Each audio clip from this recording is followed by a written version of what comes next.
Hello, my friends. Welcome back to English Vibe 1. Let me ask you a question. Do you brush your teeth once a day for 5 hours? No, of course not. You brush them every day, just a little, maybe 2 minutes, but you do it again and again and again. Learning English is the same. You don't need to study for 5 hours in one day. It's better to study a little bit every day. That's what consistent practice is all about. Let me explain. Consistent means you do something again and again every day. Not only when you feel good, you do it often. You do it regularly. That is consistent. S-O in today's episode. I will show you how this daily practice, how this consistent practice can completely change the way you speak. Are you ready? Let's begin that S-O. Why is this consistent practice, this daily practice important? Here is reason number 1. Your brain learns from repetition. That means doing the same thing many times. When you hear a sentence many times, your brain remembers it. Second, practice makes it automatic that AT first. Speaking English is slow. You stop. You think you translate, but if you practice every day, your mouth learns what to say. You speak faster. You feel more free. Right? Third, you feel more confident.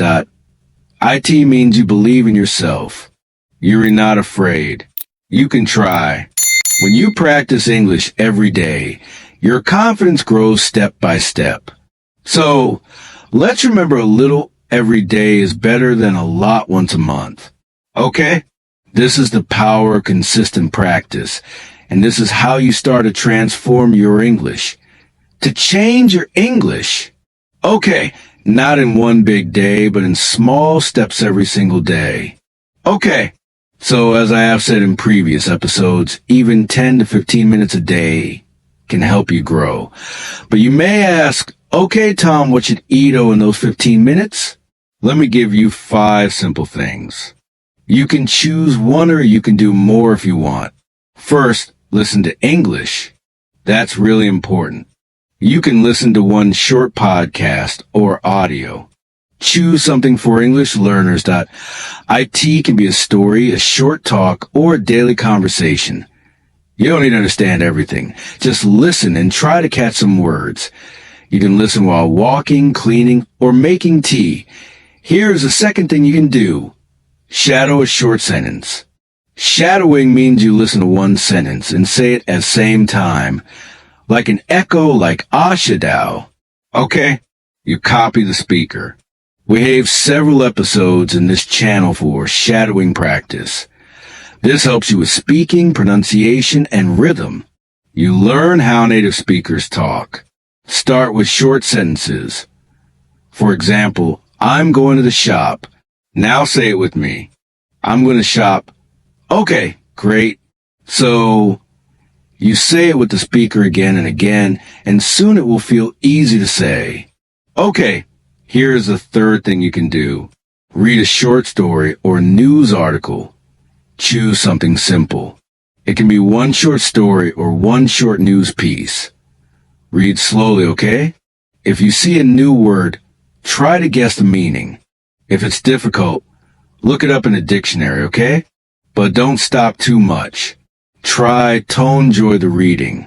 Reading helps you see new words and sentence patterns. Here is the fourth thing you can do. Write one paragraph in English.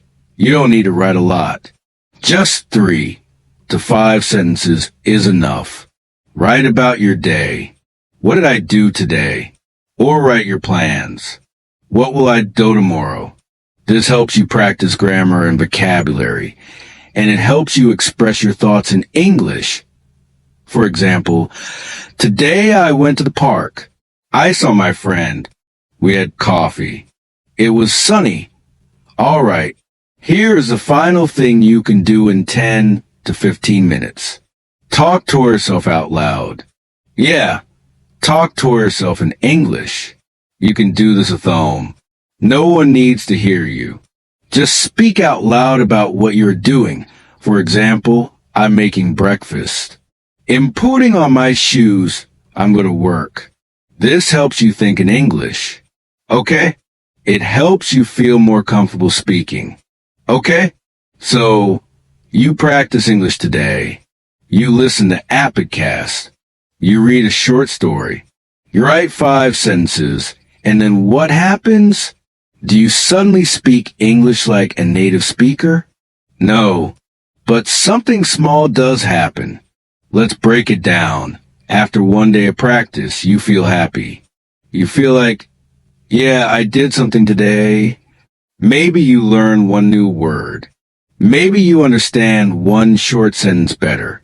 It's small, but it's real. So, for example, you listen to Tosamio and say, how's it going? Now, you remember it means, how are you? Just one small step, but it's a step forward. After 1 week of practice, you have gone 7 days in a row. Okay, every day you listened, you read, you wrote, you spoke. Your brain starts to feel more comfortable with English. You remember more. You stop translating every word in your head. Gradually, step by step, you start to guess meanings, and you are often correct. Sometimes you see wrong, but that's okay. For example, you see the sentence, I'm heading to the store. You didn't learn this before, but you understand from context. It means I'm going to the store and this is real progress. Now after 1 month of practice, your brain is used to English. It feels familiar. You know more words. You say things a little bit faster. You don't need to look at the dictionary all the time. Okay? That's real learning. Of course, you feel shy in the beginning that you're afraid to make mistakes. But every time you speak a little, write a little, you feel stronger. You start Tosi. I can do this. I am learning. Isn't it perfect, but I'm improving. And that's real confidence. It doesn't come in one day. It grows slowly like a plant, but it grows.